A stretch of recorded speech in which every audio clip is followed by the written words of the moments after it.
Bueno, en esta lección os voy a explicar un poquito sobre el enlace químico, que es el estudio acerca de cómo se unen los átomos. Vamos a fijarnos, por ejemplo, en la molécula de oxígeno, que seguramente a algunos os es conocida.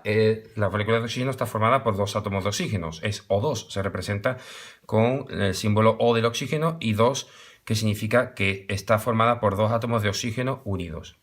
Pero la primera pregunta que nos debemos hacer es ¿por qué es O2 y no O5, O8 o O30? Es decir, ¿por qué la molécula de oxígeno tiene que estar formada por dos átomos de oxígeno y no de otra manera?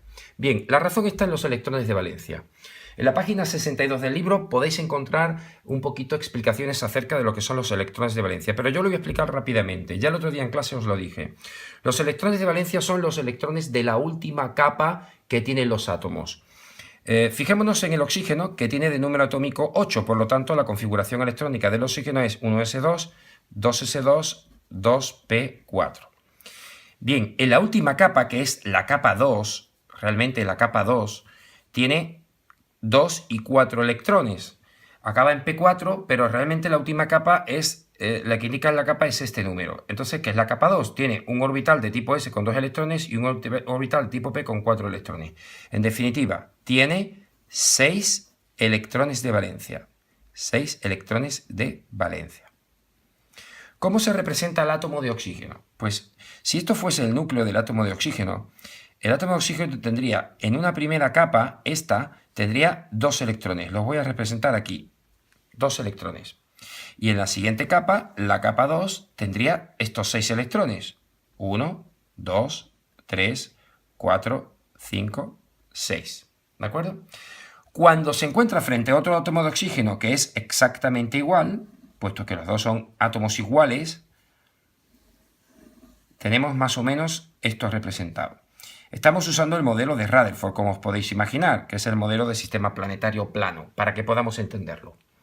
Bien, fijaos que cuando dos átomos de oxígeno se van al encuentro, lo que ocurre es que realmente van a interaccionar los electrones de valencia. Y esos son los electrones que realmente interesan a la hora de formar enlace. Vamos a representarlo de la siguiente manera. Entonces tenemos un átomo de oxígeno que en la capa interna hay 2 electrones, esos no intervienen en el enlace, y en la capa externa hay 6 electrones. La cuestión es, ¿por qué se unen los dos átomos de oxígeno? La respuesta está en los gases nobles. Veréis, si uno se fija en los gases nobles, podrá encontrar, vamos a dejar el oxígeno de momento y vamos a irnos a los gases nobles. Si uno se encuentra, los gases nobles son el helio, neón, argón, criptón, xenón y radón. Excepto el helio que tiene 2 electrones de valencia, todos tienen en la última capa 8 electrones de valencia. Los gases nobles tienen 8 electrones en la última capa. Y se observa que realmente los gases nobles prácticamente no se enlazan con nadie. Es decir, que no forman compuestos. Claro, la respuesta a todo ello es que la configuración con 8 electrones en la última capa es la configuración más estable.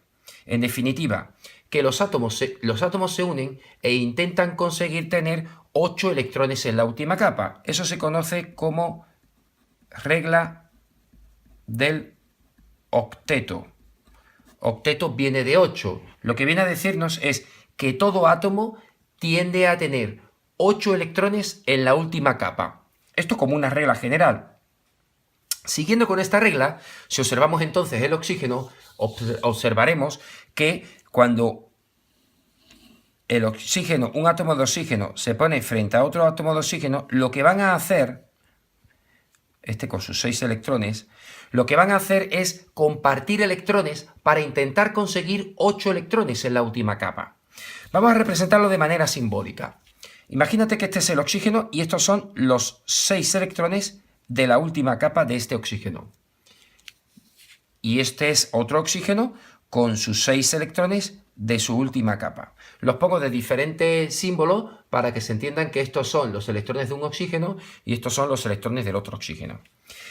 Entonces, ¿qué es lo que hacen los átomos? Intentan compartir electrones de dos en dos, de manera que al compartir electrones consiguen 8 electrones en la última capa, que es la configuración más estable, que es de gas noble, y de esa manera nos quedaría un oxígeno con sus 2 electrones y los otros 2 electrones del otro átomo, y otro oxígeno con sus 2 electrones y los otros 2 por otro lado. Es decir, este oxígeno tendría 8 electrones y este oxígeno tendría 8 electrones. Es decir, de esa manera, compartiendo electrones, se consigue la configuración estable de gas noble. Si os fijáis bien, este tiene 8 electrones compartiendo 1, 2, 3, 4, 5, 6, 7 y 8, y a su vez este oxígeno tiene 1, 2, 3, 4, 5, 6, 7 y 8. Una vez que ya tienen sus 8 electrones, ya no necesitan más. Por lo tanto, por eso no encontramos más que O2. Ya no necesita el oxígeno unirse con nadie más. De esa manera también podemos explicar, por ejemplo, la molécula de agua. Vamos a ver cómo sería la molécula de agua, que todos sabemos que es H2O. Así que ya sabemos que el oxígeno tiene 6 electrones en su última capa. Y el hidrógeno, por otro lado, como ya lo conocemos, es el átomo más sencillo que existe en la naturaleza, el hidrógeno es un núcleo con un electrón. Es decir, simbólicamente podemos representar el hidrógeno así. Si un oxígeno se acerca a un hidrógeno, pueden compartir un electrón, y entonces ya el oxígeno tendría 1, 2, 3, 4, 5, 6, 7 y 8 compartido. Pero le falta uno. Y entonces, ¿qué ocurre? Pues aparece por aquí otro hidrógeno que comparte a su vez otro electrón. Y entonces, bien dibujado, sería de la siguiente manera. El oxígeno con sus 6 electrones de valencia compartiendo por un lado con un hidrógeno y por otro lado con otro. Por eso se forma la molécula H2O y no encontramos en la naturaleza H5O7 o H25 o 32. No existen. Solamente existe el H2O y también el H2O2, pero esa es otra historia.